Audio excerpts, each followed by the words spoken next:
today's Breaking Bread. The subject is embodied attention in ensemble dancing. Now, when I use that term, ensemble dancing, as I said, I orient towards dance improvisation within an ensemble context, but certainly I've done ensemble dancing in other contexts. And there's a great deal that carries over as similar. And I realized that I did not bring up this list of things I said. I don't know if you have all read the newsletter, but in the November newsletter, I looked at ensemble dancing, and where is my November newsletter? Let me get to my November newsletter, because I wanted to here it is. Okay, I wanted to talk a bit about ensemble from a more generalized perspective initially. The reason you should know that although I have done contact improvisation since its initiation for over 50 years, I also am a trained contemporary dancer with incredible teachers, everyone from Jose Limon to who I was very blessed to work with, to a number of the Cunningham dancers of the time, and also Judith Dunn and her partner at that time, Bill Dixon. And Judy, whose work was in dance improvisation with an orientation toward Black music, really using Black music methodologies to think through what improvisation, how people come together in space, thinking time and thinking phrases, thinking in terminology that translated from music into dance. And but also thinking spatially. She was part of Judson. Her ex-husband, Robert Dunn, was the Judson composition, pulling together ways of thinking composition that influenced everyone from Trisha Brown, Steve Paxton. It influenced composers. It influenced visual artists, Rauschenberg, Oldenburg, who were also part of this whole thing. So, my orientation towards ensemble dancing is orientation that includes a compositional concern and includes a compositional understanding of that time and space. When we do it together, we're speaking in meaningful ways. It's movement as speaking. When I say that, I mean action in space as having as not being simply design, but being something deeper and more rich, especially when it is organizing together, especially when it is moving in relations. Now, because I'm a contact improv person, and relations are critical to me. I don't move without thinking relations, because in fact, everything is relational. There's nothing that isn't relational.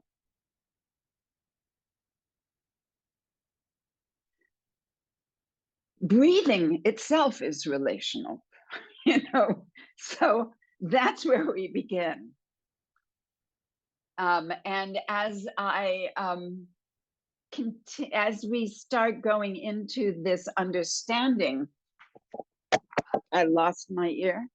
And as we go into this this interest in ensemble movement and what attention has to do with it, I have to start looking. I have to start at the beginning, because ensemble dancing that arises from dance improvisation, say a la Judy Dunn, and ensemble dancing that arises out of contact improvisation are two very different animals.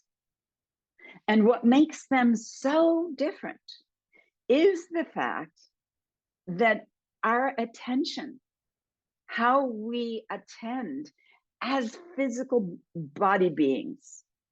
So the mind that is a body influences everything and determines what we get. So a great deal of my path as a dancer, creator, artist has been to rectify this attentional difference, to understand the embodiment of attention, and really seeking how could there be a dance that I do with other people that is both contact improvisation and ensemble dancing, that has the freedom and play of time space that one might find in a compositional form of dance ensemble improvisation, that hears time, that feels space. What is the dance that does that thing? So absolutely, this has been an exciting life for me.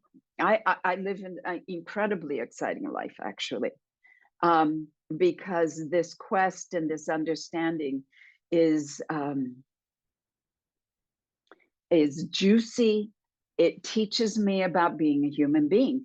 Ultimately, what I came to is that, you know, who we are as human beings is determined by what we think a human being is. So who we are as artists is determined by what we think an artist is as an embodied being. So the embodiment part is critical.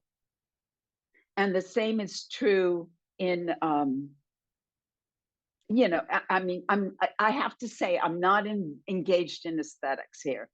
I'm not particularly interested in aesthetics.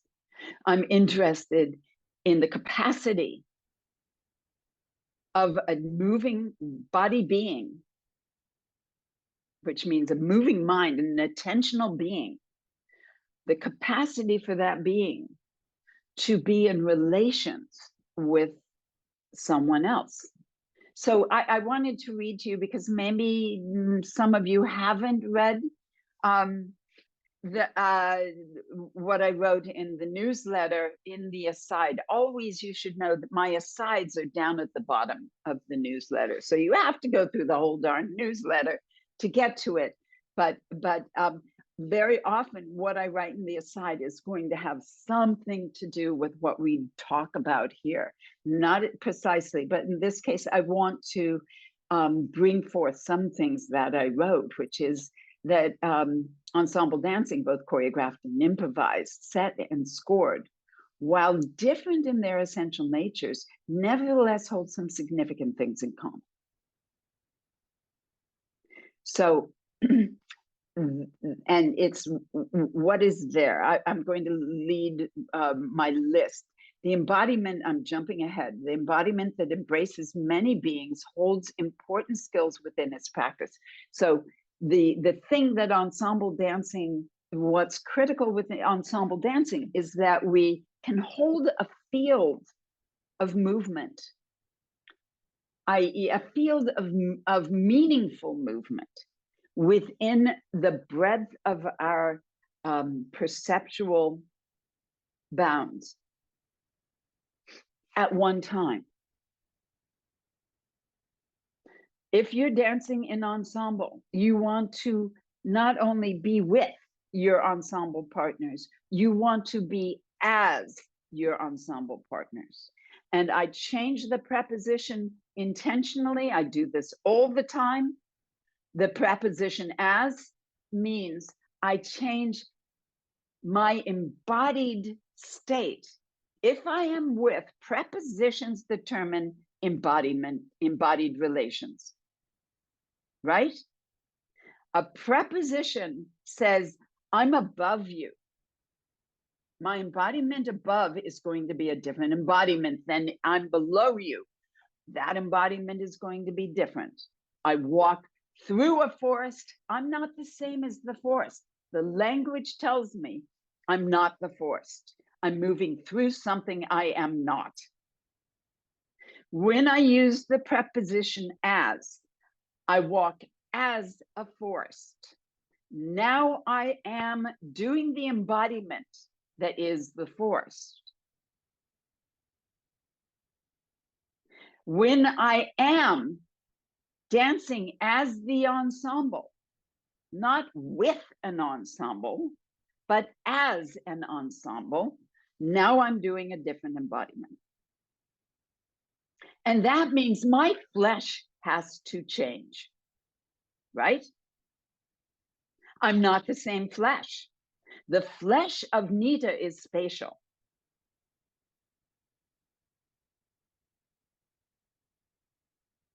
Okay. So that's one part of it. That's only one part of it. So I'm going to read these bullet points that I put in the newsletter. It feels the embodiment that embraces many beings. The embodiment that is many beings. Because one has to be careful of that embrace. What does embrace mean? Am I embracing my liver? I don't know. One could say I am, but one could say I'm, I can't, because it is me. Holds an important skills within its practice. So that embodiment holds skills. That embodiment feels space as a kind of concentration of substance that touches and is touched alike.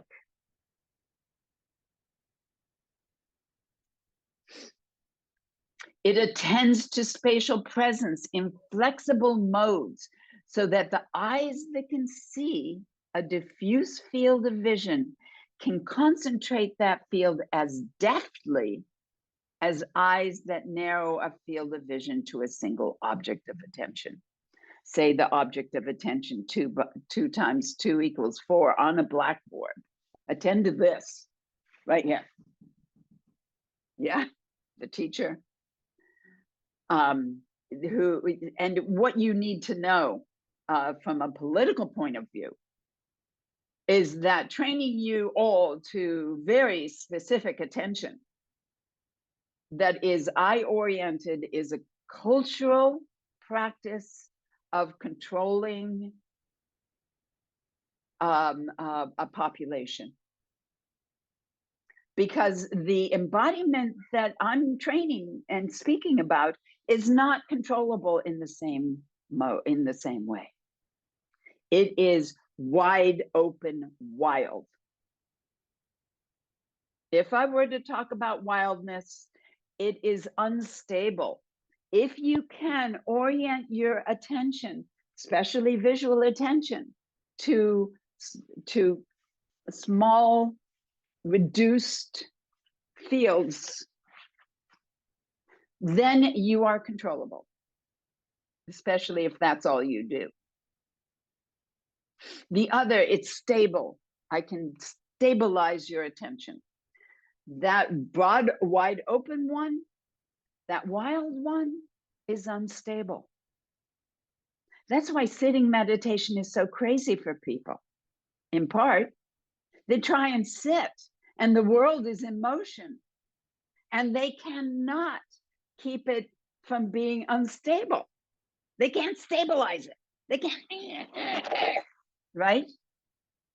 So what do? You practice a field of attention So you want to learn to do ensemble dancing, you have to learn to practice a field of attention, not just visually, but tactily. Not just tactily, but auditorily. Not just auditorily, but in every way you possibly can. What is it to be diffuse, to be a larger being? Now, when you do that larger being stuff with your tactile body, now you're moving outwardly as flesh. Now, as starts to become a significant possibility for you. Because when you do that moving outward as flesh, you can, touch does not stop at surfaces. I don't know if you recognize this, but everything contact improvisation teaches us is that touch moves through. As my friend Gretchen Spiro says, it's the superpower.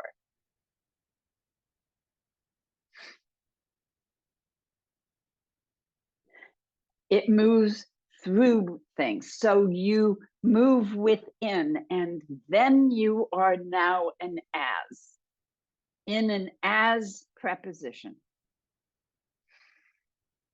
So if you walk as a forest, you're tactily experiencing the shapes and forms of space, the movement around you. Your eyes are alert, your ears are alert, you hear behind, you feel behind. You feel that space that you also are, that is where your feet have been and are still influencing a path of being. Okay? So this state is particularly great for ensemble dancing. And I'm sure, or I hope it's obvious why.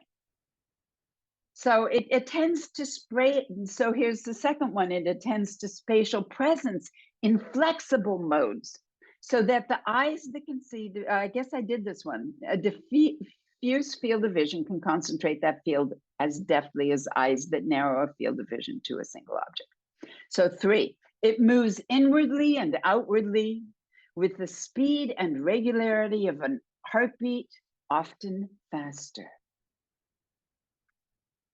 So moving within, into my own organs, the as that I am, from the skin inward, moves as deftly as the as that I am that is from the skin outward.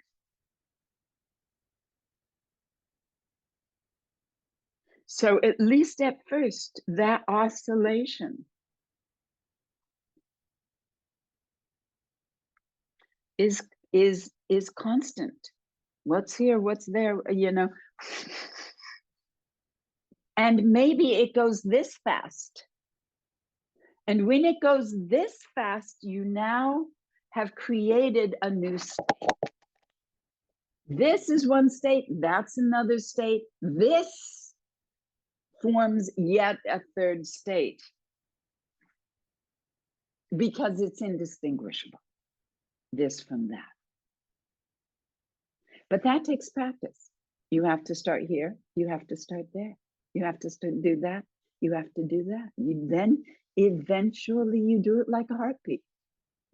Just doing it like a heartbeat is amazing. Amazing. Doing it as a single action just means it speeds up to where you do not distinguish inward from outward, but you become an aspect of fielding. You are worlding, in other words, from the interiority of being to the exteriority of being. Okay, and outward may not have an exterior. It's an interesting issue. Okay, it holds the self in kind with others, not above, not below, balancing attention generously. So now prepositions start doing a different thing. So if you were to hold yourself from the position of your heart,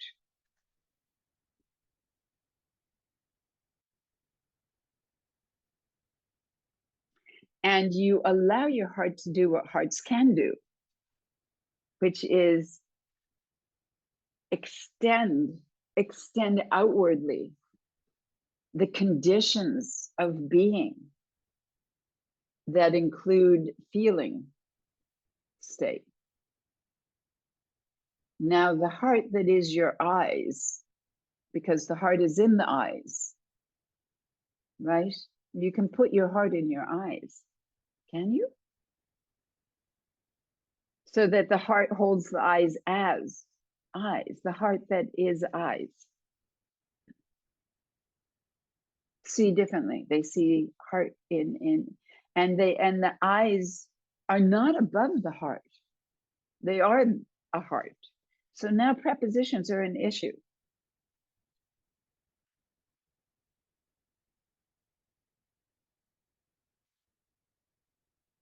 It's like the Hopi who don't have a sense of time that has a beginning and an end, of a past in particular and a future.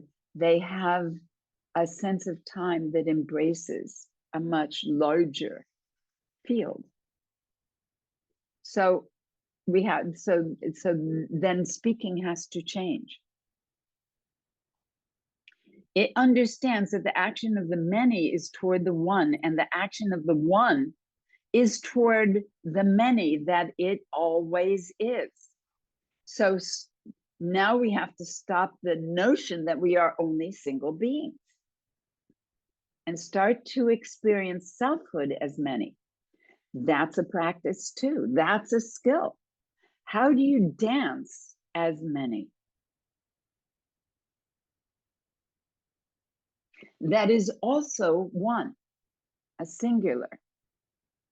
That is also many. That is also one. Now we've got another need to have this flexibility. One, many. One, attentional flexibility. One, many. One, many. One, many. How do we do that? Well, and then it can get like this, right? To where you understand the self is many. It helps to have some experiences with being many. And we're not talking about many as being many personalities. We're talking many beings.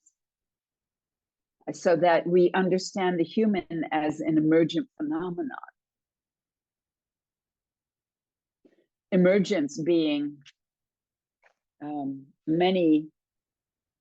basically many simple relationships that all together create something so much more complex. So the many relationships that are within you become the singularity that we could call as you. But on yet another scale, you are the multiple that is a spatial being, the as that is the world that you are currently attending as. If you have extended touch, if you haven't defined yourself here alone. So to define yourself here alone is necessary to work with culture, but you must also learn to do the ensemble thing. To be the many. Yeah? Man, we're having fun now. And oh my God, 30 minutes have gone through. Oh my word. You guys, this is such a deep subject. I'm going to the next one. It recognizes that everything touches everything and that all is entangled. Nothing is truly independent. Well, that's just fact. Everything touches everything are words that I love and use often. that philosopher, cognitive scientist Alvin Noe, who was on my PhD committee, used in writing a book. I think he has said that in a book that he wrote called, oh golly, it's something about presence. Help me.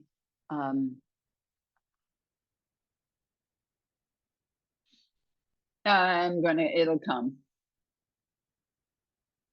Yeah, sorry, I just went for it and it'll come, or else I'll look it up.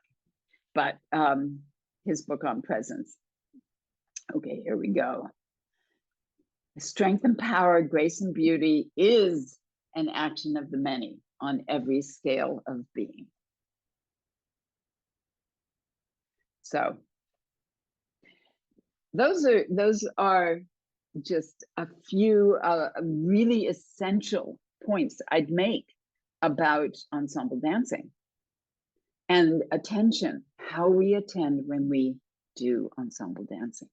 How you think you are, what you think a human being is, changes how you dance, changes how you do relationships, changes how you act in the world, and changes what you care about, changes everything from the sense of self that is limited to a sense of self that just isn't, that has in possibility that that dance has not yet discovered. And I am really invested in dancers becoming beings that do more, that research, that come to new conclusions about what a human being is, that work against typical Western cultural notions of being. Now, we have to say the cultural notions of the West have been highly successful. What a human being is has been highly successful. I'm reading a book, Wild Mind, Wild Earth. Or maybe it's inverted that there, but maybe it's Wild Earth, Wild Mind. And one of the things that does is counterpose the Western idea of our relationship to nature with the Chinese notion coming through Buddhism and poets, really looking at what poets have said and how they look at these two relationships. And one has to say that the Western idea, starting all the way since before Aristotle, has worked, but it's destroyed nature. It's destroyed our relationship to the whole. And when I look at Western notions of how to heal this relationship with nature, they don't get it. They totally don't get it. It's there within the Chinese and Buddhist notion of that relationship. But how do we make that relationship successful in ways that are generous, caring, where man is not held above context, where context is as critical. The being that we are, the entangled state, is essential to what happens. How do we do that? Well, I think dancers can do that. And I think looking at ensemble practice is how we do that. That is why I formed the Institute for the Study of Somatic Communication, the ISSC. Now my newsletter, it has an ISSC section, ISSC News. I'm starting it, it's getting back up there again. I started it in 2016 with an anthropologist, and definitely working with anthropologists on this ISSC. but mostly working with dancers to develop ensembles, to do the research, to rethink and propose and start to influence our societies toward far more generous ways of being embodied and moving and acting in the world. So taking what we can do when we move together creatively and coming to understand how can that influence how we are together? How do we create situations where our relations are intelligent? And intelligent relations will always begin, in a sense, with understanding that which you are in relations with is you. You are entangled. Okay. Boy, it's already 9:43, and we're going to run over because we didn't start till at least 10 after. So I hope you will forgive me for this. We're not doing a nice tight 1 hour. But I would really love if everybody would turn back on your screens and join the conversation. I'm opening it up. I want you to know I did the research to talk about I'm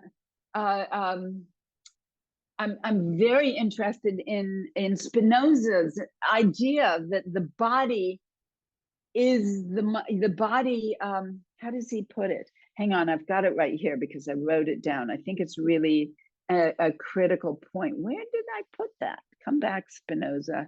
There you are. Okay, the mind is the idea of the body. That's Spinoza's idea. And then that got kind of taken up by cognitive scientists. Although in his book, the body shapes the mind, and his name, hang on, I have to come back to it. I almost have it. The body shapes the mind. I didn't write his name down, but anyway, I will come back to that. Let me get the idea out.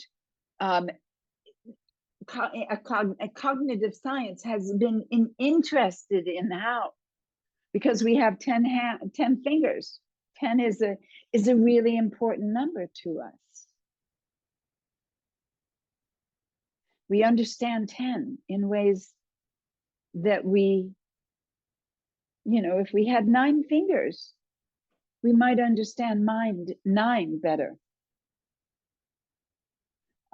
So, that shaping of it is part of it, but it goes much, much further than that in looking at how the mind is shaped by the body. But the body, and a lot of the work I'm doing with you is the inverse of that. Looking at how the mind shapes the body and how critical that is. And it goes on and on and on. You should know also that I have done a lot of training. I'm a master practitioner in neurolinguistic programming, and I did and hypnotherapy. I did that training precisely because I wanted to understand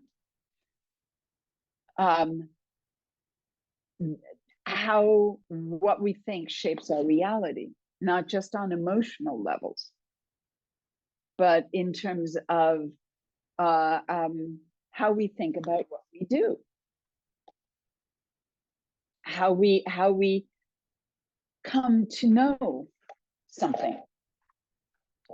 So all of that influences what I think and what I'm saying to you and how I have arrived at these ideas. So the floor is open. Please, everybody join the conversation. I'd love to hear questions, ideas.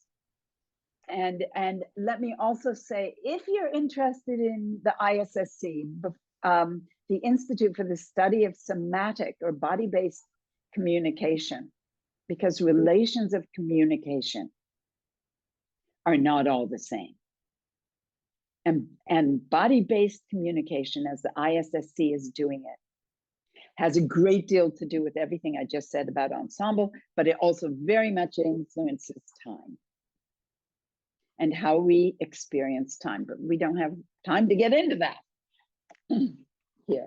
But go to somaticcommunication.com and you'll find the ISSC. If you're interested further in it, please go to that and go into contacts and join up on a mailing list, an ISSC mailing list, because that'd be really, and we're having a conference in June in Berlin. I'm teaching an ensemble workshop in June in Berlin, so come to that. That's another way to join and get to know what's happening.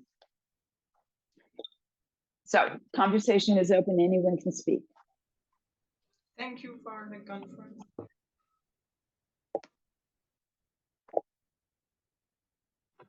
All right, so I have a question. Yeah. And I don't know if I'm going to say it very well, but I'm going to try. Okay. As I'm listening, I'm reminded that I'm becoming aware of some reckoning that the contact improv community has had with its kind of ignoring of racial differences, sex, gender, identity, sexuality in general. And I love CI. It's been an amazing practice for me personally, very empowering, really helping me connect with myself and with the world. And I was shocked at CI at 50, actually, of what was going on. Yeah. And I'm still trying to reconcile this. I identify as a marginalized member of several different communities, even though I know I don't look it. But the nature of relationships in our context of capitalism, use, and consumerism is not just toward nature, right? It's also colonialism toward people. It's overarching. And people of nature, right? So like, it's not like they have to be different, but right. When you're thinking about this asness. Okay, so here's the difference. I know what your question is. Okay, thank you. You're going to ask about difference.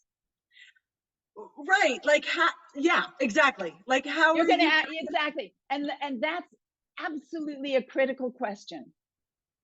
Because in the West, and this is Western, when we think of being something, we think, oh, now we integrate and everything is in union. We all understand everything the same.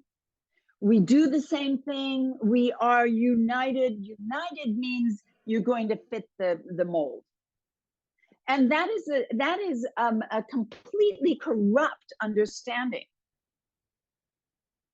of being united. So look inside your own physical body.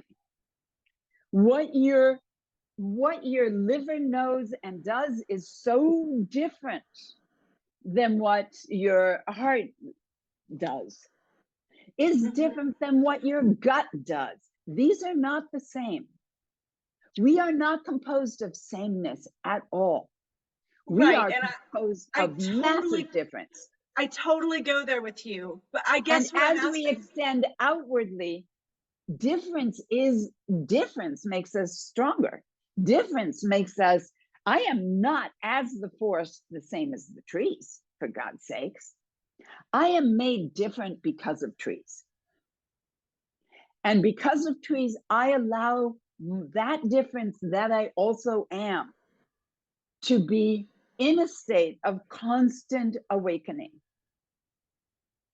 Because I have no idea what a tree is, nor does it serve me to box a tree into being a single thing.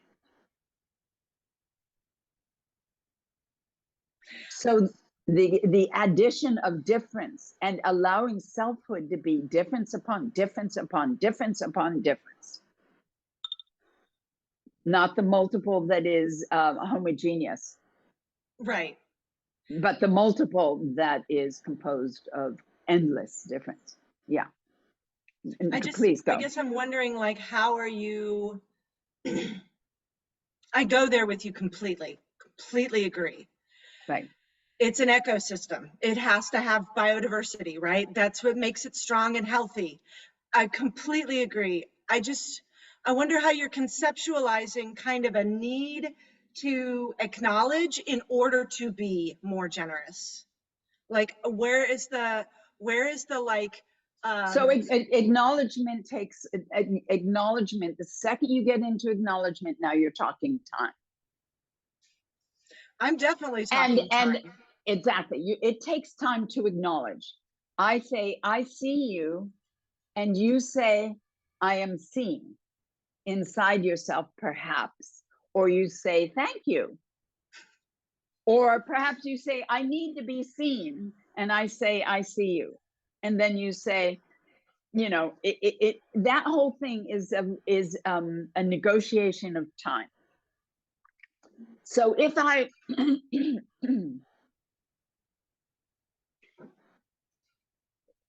if I am in relations of response, that's a really important recognition. Recognition is really important in relations of response.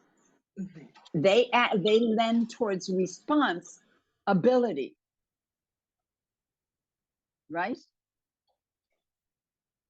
They take time. I do this, you do that. It's like a conversation.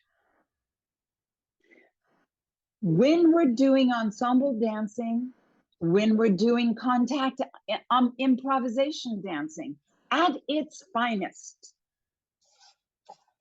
time collapses, and now we're in relations of communion. There is not response time. There is the time of communion, which means when I am dancing as you, I am you. Because what happens to you is happening to me, and I know it in the same instant.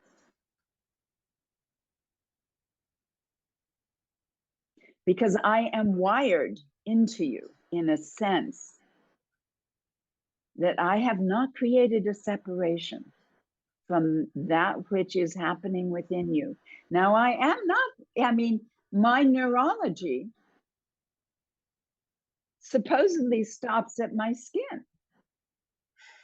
My fascia supposedly stops at my flesh. But I theorize a biotensegrity or a attentional fascia. It's like a fascia. It enters bodies. So that I start to be able to feel the distal aspects of your being if I'm dancing with you. So somebody steps on your left foot and I know it. Because I have not created that distance. That's a temporal difference. And there is no recognition of that that is needed because I have not stopped at my skin and because it is instantaneous care. It's instantaneous care. Your well-being is my well-being. We're not in different places.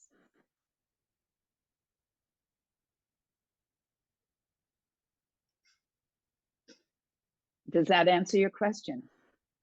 It's getting there. Good. Good. Thank you. Yeah, and Ari, I'd love if you would keep working on this, keep thinking about it. Come back to me with questions or ideas. Don't drop the subject. It's an important subject and it needs to be fully fleshed out. It's really bugging me. It causes so much trouble because I'm trying to figure out how to hold, you know, these things that I know that I have felt these things that you're talking about. I know them deep inside my core. Right. But I grew up in predominantly Black schools in the community of the Tulsa Race Massacre, the worst race massacre on American soil. And I feel that pain in my body right, every day. right. And I'm trying to figure out how to hold both of these things as true and to build a bridge So to help people come into the joy that I can feel. So here's without the thing. disacknowledging who they are. The issue is that when we insist on remaining on the scale of the human, and the scale of the human is what you're talking about, that pain, that cultural history is the scale of the human. It can only be described on the scale of the human. It exists on the scale of the human. But we are more than merely human, always. And what I would do if I were interested in this question is I would start asking questions about what do I think recognition is? What is recognition? And what happens when recognition changes scale? What's different when it exists on different scales of being?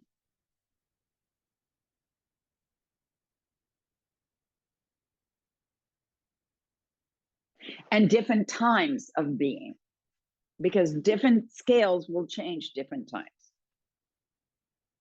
And right now there is we're humans, so we really love the human scale. But as dancers, we're not bound there. And as beings, we're not bound there. Which doesn't mean you ignore the race riots and the embodied states that has put people, Black people, in relations with white people in Tulsa. You absolutely want to recognize that. But what you do about it might need to also change scale. Because the human scale is clunky and slow and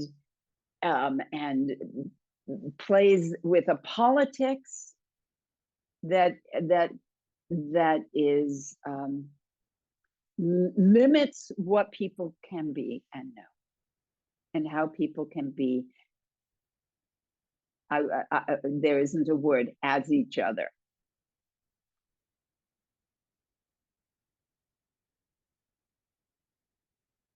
Okay. So thank you. Yeah. Okay.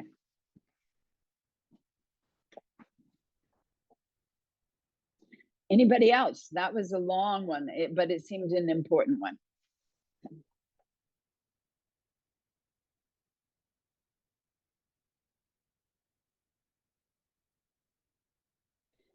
Anybody? Ideas, notions, curiosities? I am curious what means clunky, so I try to translate it in French, and it's written as clonant, chronique. What do you mean by clunky? Clunky means maladroit. It means in such large bits that you can't make detailed moves. You can't do something that has finesse. Yeah, okay. Because the bits are too big. Okay, thank you. Yeah.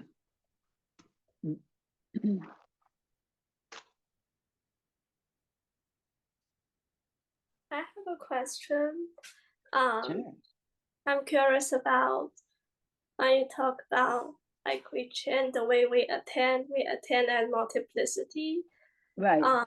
Does that, even if the person you attend to, even if they are not doing it yet, when you are doing it, it already changes?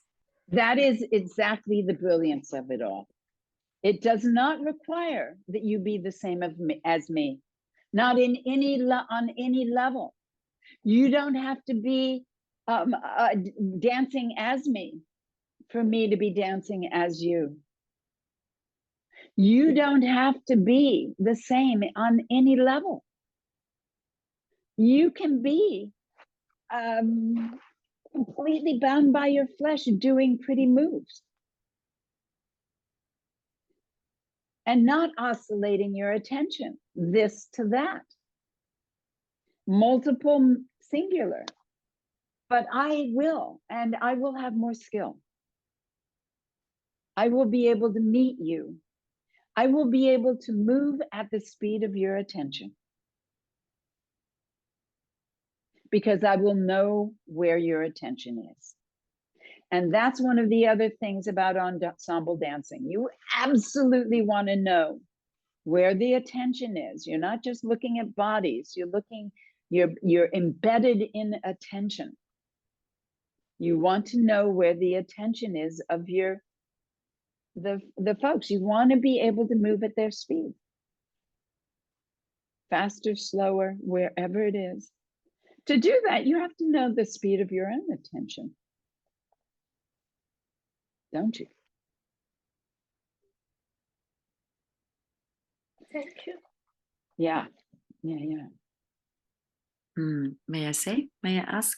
Irene, This shift between as you with you, you're emphasizing a sort of union, like we are one. That means it's like a sort of symbiotic. It's symbiotic. It's not symbiosis, but in some level, I do belong. I belong to a whole. But Irene, I have to stop you because I am not saying we are one. I am saying I am, but not you. You may not be. It is not equivalent. Where and who you are is not equivalent to me. A forest is not equivalent to me. We are different. But I can dance as a forest, even if the forest doesn't dance as me.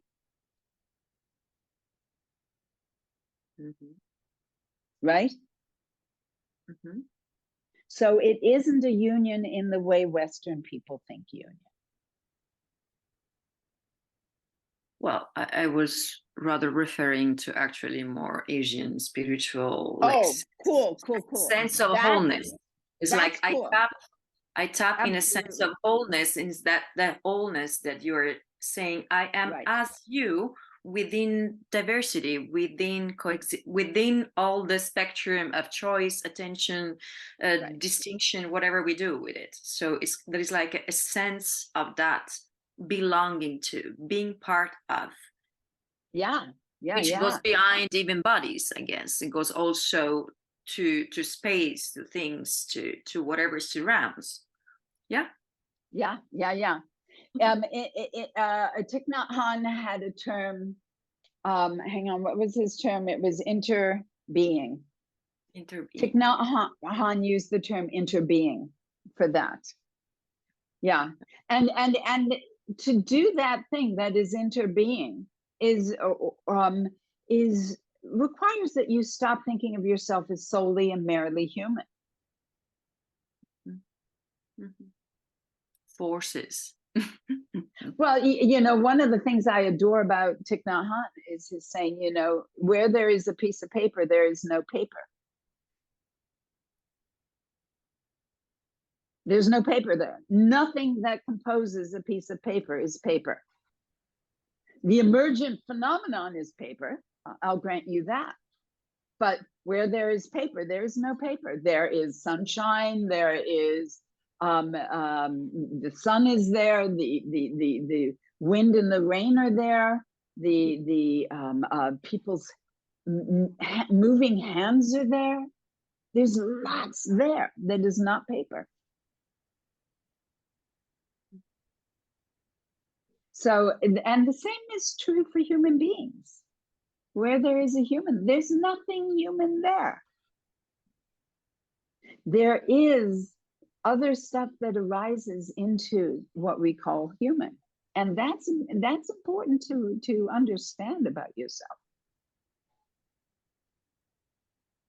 Nita, do you think that, talking about what we call human, that human suffering is a essential part in how we understand ourselves into being, and that there's for me there's a paradox that we have to acknowledge somehow, we have to hold that acknowledgement of others' suffering in approaching communion. And there's something about the war that's going on at the moment. We can't come to peace unless we acknowledge the narratives that hold all of that suffering. And so somehow, yeah, there's a koan there to understand how we introduce that idea of peace or communion. But somehow, right, yeah, relating to the comments before, there's the acknowledgement has to be there in some sense.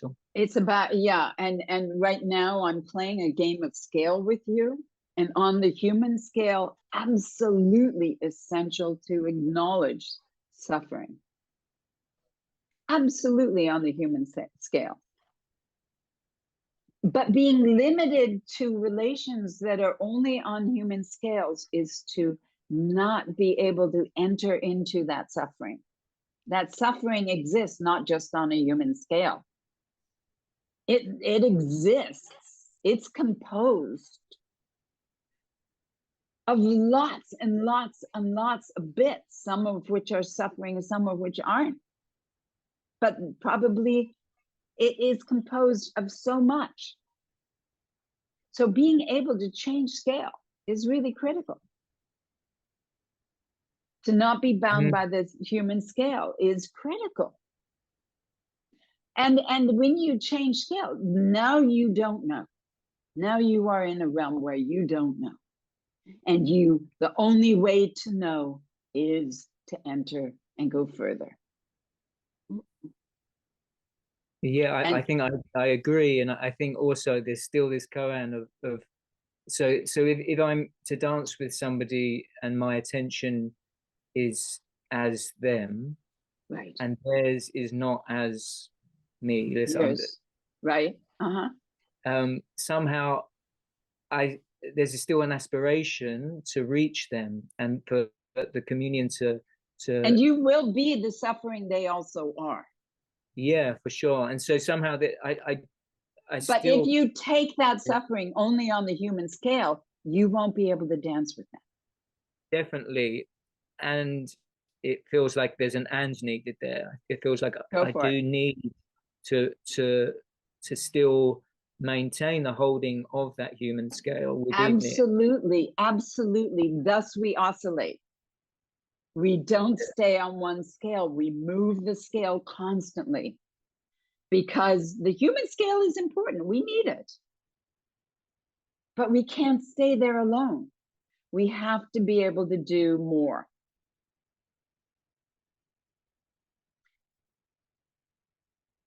That kind of fixity is what keeps us from being able to do more. May I ask, so yeah, if I am in a state of embodiment, I see a dance floor now and I touch a feeling of suffering, the categorizing, labeling, and mentalizing of that suffering as an entity, that's what you would say, like that human level. That is, and it's slow. While I am embodying, actually, I go behind it. I mean, I might feel it, but it changed maybe like 3 seconds after, or maybe it's just like maybe crossed by so many other things. So it's maybe already transformed, shared, felt, expressed, and is circulating too. Or so if I keep it in my mental categorization of what suffering represents today for me, or why is the suffering, and I want to close it in a narrative too while I'm dancing, perhaps there is no chance of embodying it, even like getting into communion. I have to say something. The second you try to change suffering from being suffering, you're on the human scale. You're stuck in the human. If you're touching suffering and you change scale and and now you're dancing as that which is also on a different scale suffering. But on another scale, there isn't suffering. There is something else. And that something else has an incredible world of being. And going there may change what happens there. So that when you come back, there is not the same thing. Once you have touched something, it changes. But if you insist and to be with suffering only on the human scale, you're going to have a really hard time doing much with it. I mean, the intent to change suffering into non-suffering will produce more suffering. Very, very often. So it's not that I don't think suffering needs to not be, you know, our job is to, you know, can we heal suffering? But I also want to point out that very often the way to heal suffering is simply to be with it, just hold it, right? And in the process of just holding, not trying to change it, not trying to do something with it, not working on it, just being there.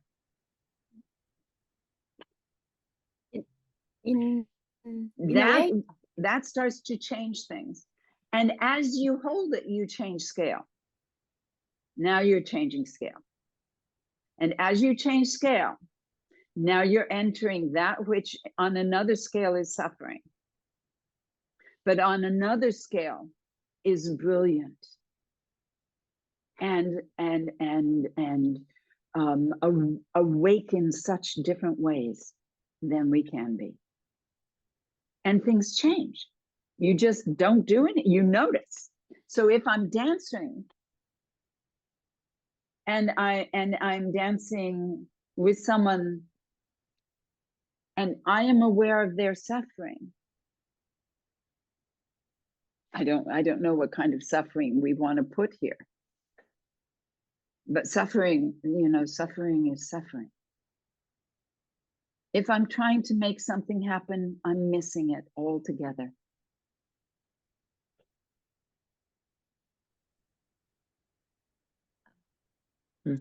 Concrete example, if you want, Nita, just to close it more concretely.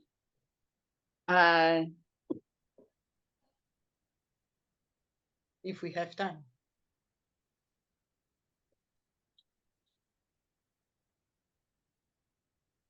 I wanted to ask a question I have an example from my own world, my own life, that I'm a little hesitant to mention because it's so kind of profound. But let me think if I can think of one. I'll try. Go ahead, Francisco, and speak, and then I'll be thinking for Magali if I can come up with something. Go for it again. Yeah, so I feel I've been studying Buddhism for a while, and especially Dzogchen tradition from Tibet. And I feel so many similarities about what we're talking about and what they're talking about. They're basically saying that it's about a shift of identity from being just a form, just a body and a limited flesh, from being the space where everything happens.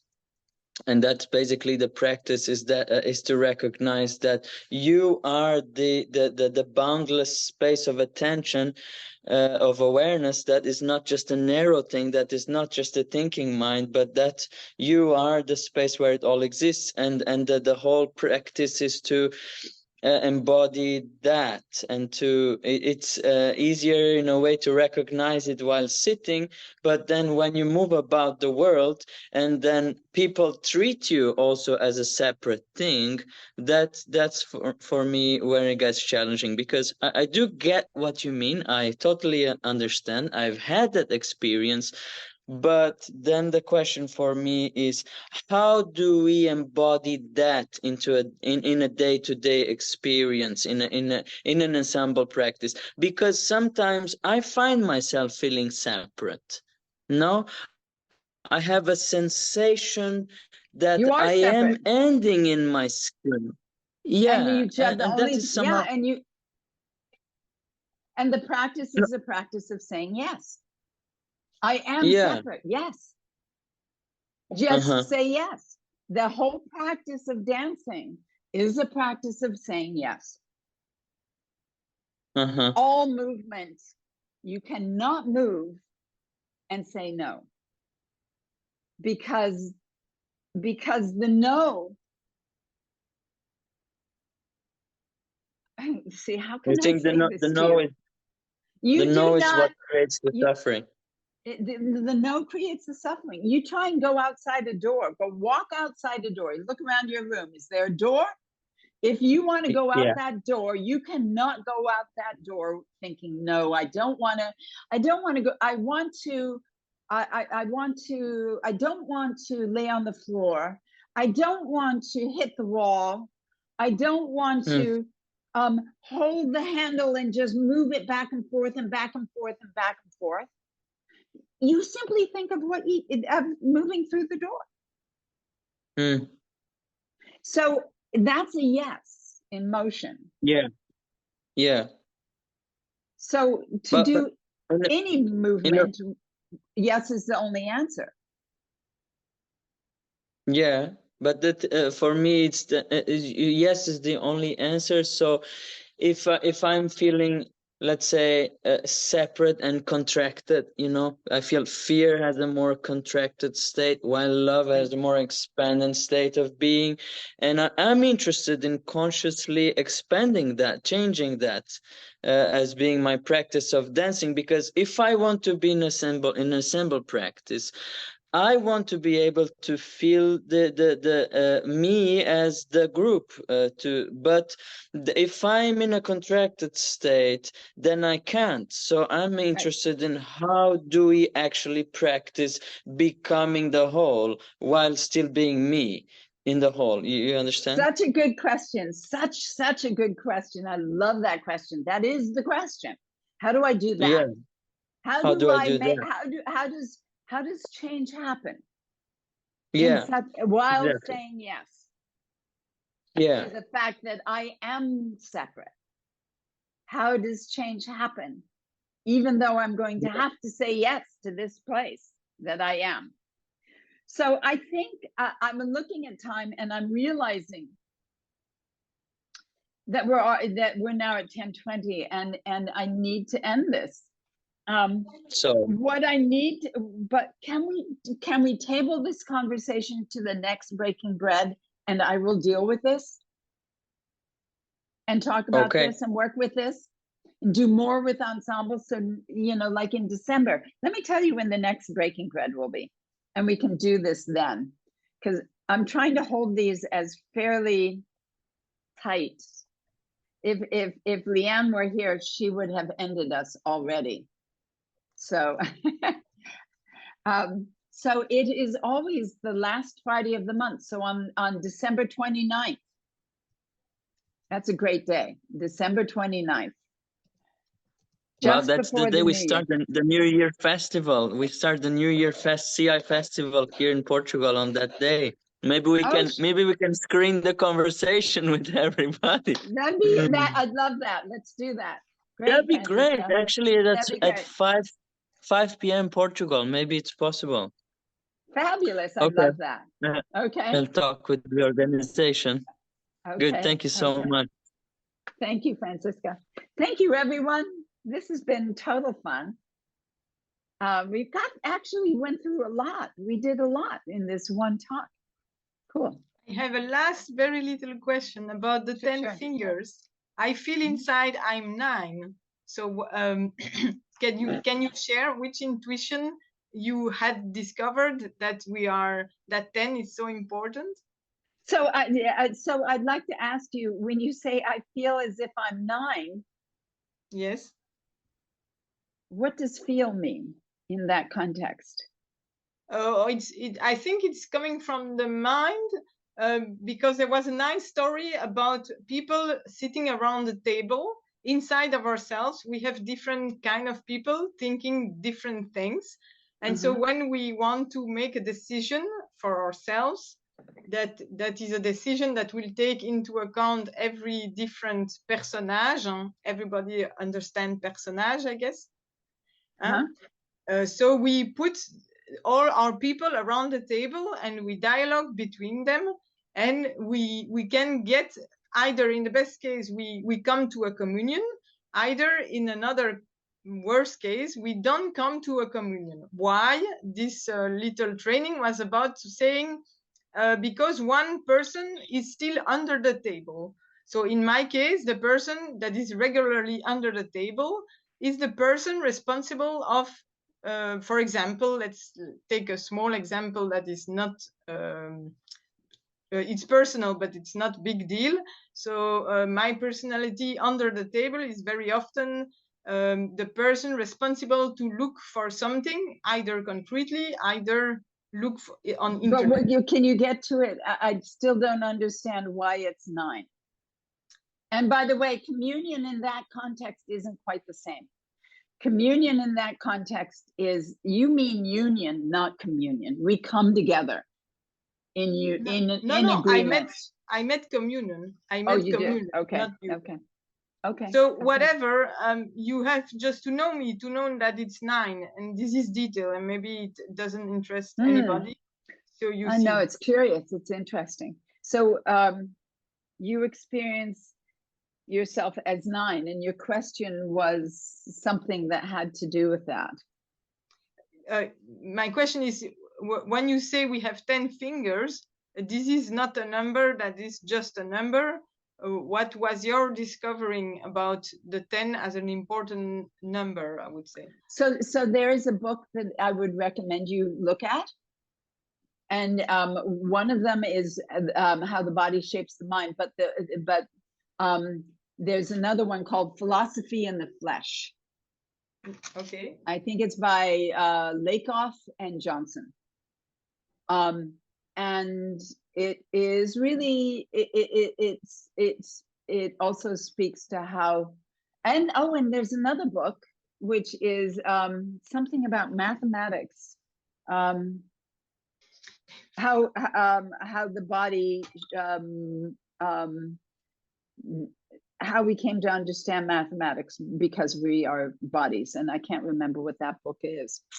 I have to, next time I find it. With the first one is perfect. I think the first one you said, the body makes the flesh. No. How the Body Shapes the Mind. It's a cognitive science book. Yeah. By hang on, I'll give you the name. I said I would give you the name and I didn't. So let me get this name out to you. Okay. 1 second.